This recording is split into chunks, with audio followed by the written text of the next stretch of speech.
teszi-e vagy sem, az erdő, ugye ebben a megvilágításban igen félelmetes, és közeledünk a második szörnyű zsombolyhoz, a feketéhez, és szerintem hamarosan ott is vagyunk már, ha jól emlékszem, 3 évvel ezelőttről, itt már nagyon közel járunk. Sőt, hát szerintem olyannyira közel, hogy már itt is van. Na most, hogyha az előbbi félelmetes volt, ez valószínűleg 2-szer olyan félelmetes. Ha minden igaz, ez egy 90 méteres, tök egyenes fallal kezdődik. Én már ki sem merek jobban merészkedni, tessék szívesen megnézni, így állok itt. Az egyik lábam az csak éppen úgy a levegőben.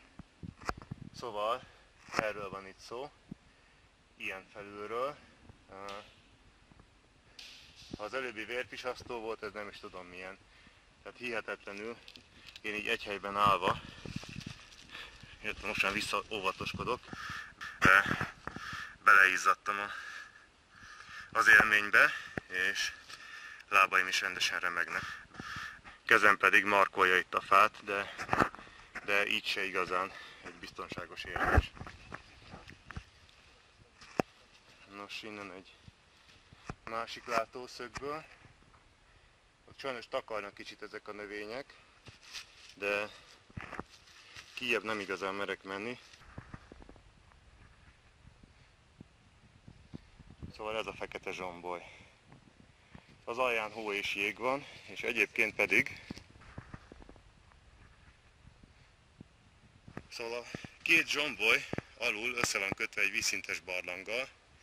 Ez valaha bejárható volt, viszont mostanára az erdészet eledobálta farönkökkel, és ezért ezek nagyjából eltömték az utat.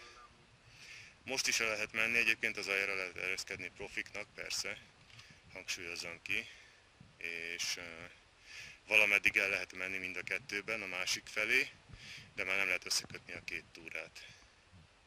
Pedig hát nem volna semmi egy ilyen túrán részt venni azért, szerintem. Nos hát, következik a már nem annyira félelmetes harmadik zsomboly. Most idefele nem mutattam, de itt van egy hely, ahol el lehet keveredni egy picit.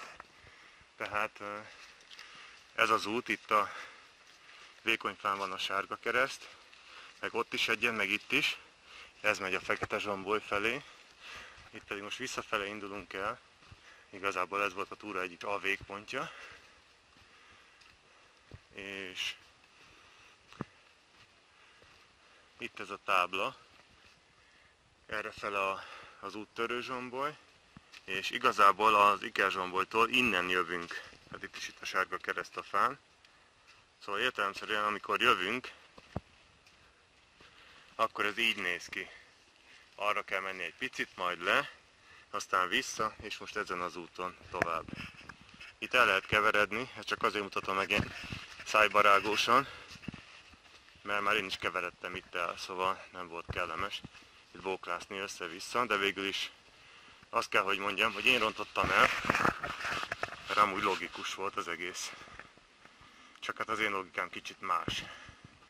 A következő karakterisztikus pontja a túrának, amikor a szabad idejében vízmosásként is funkcionáló traktorutat itt elhagyjuk, mégpedig erre.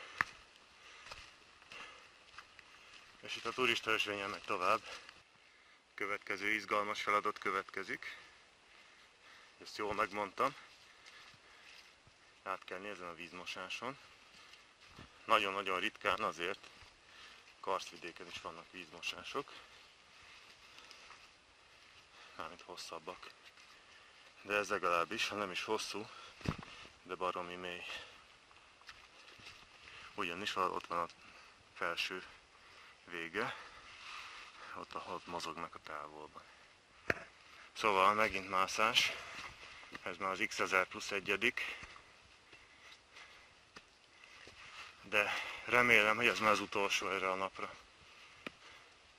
Legalábbis az ilyen kihangsúlyozottabbakból.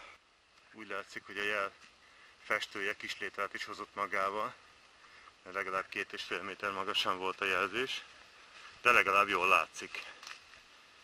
Már jövünk itt egy ideje, ilyen szép, monumentális vegyes erdőben, ugye óriási bükkök. Most leginkább, de fenyők is vannak szép nagyok. Például itt.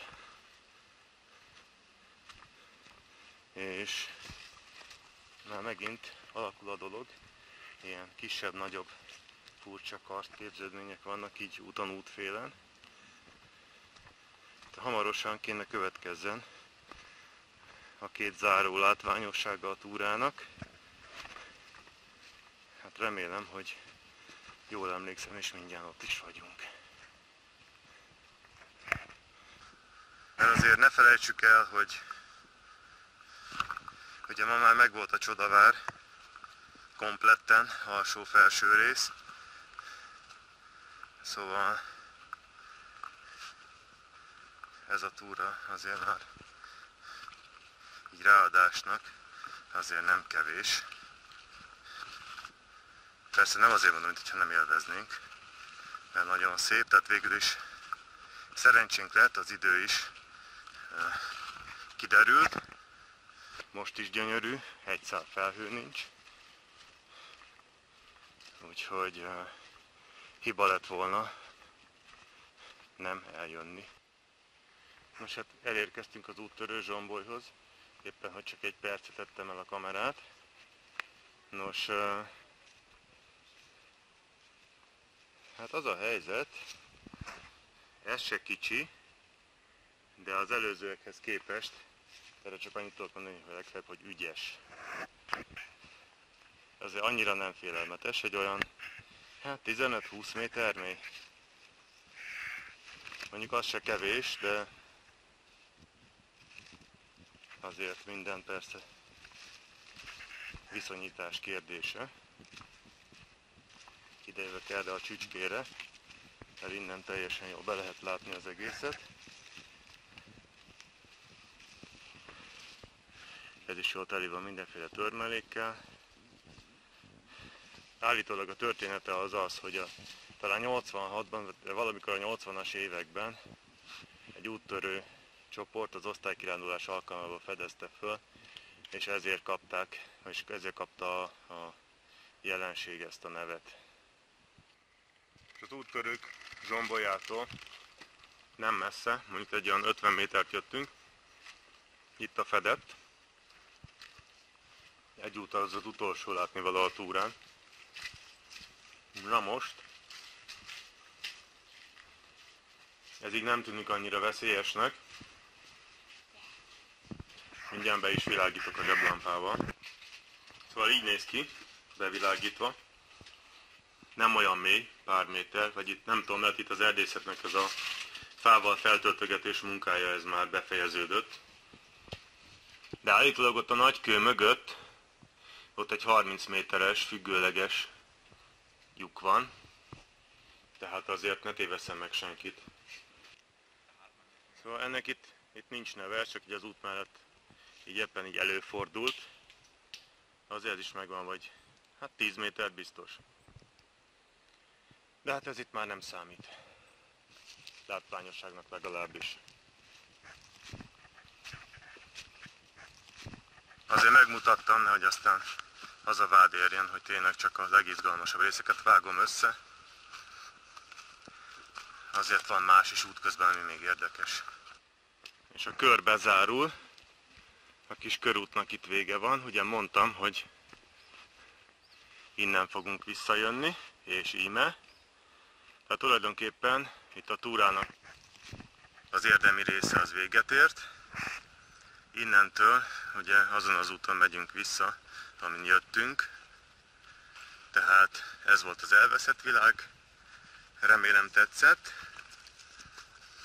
És hogyha az időjárás kedvezni fog nekünk, akkor holnap egy még fantasztikusabb túrán vehetünk részt, mégpedig a Galbena körúton. ha ezt sikerült kipihenni, de azért sikerülni fog. Szóval az addigi viszontlátásra, és tartsanak velünk legközelebb is, mert folytatása következik.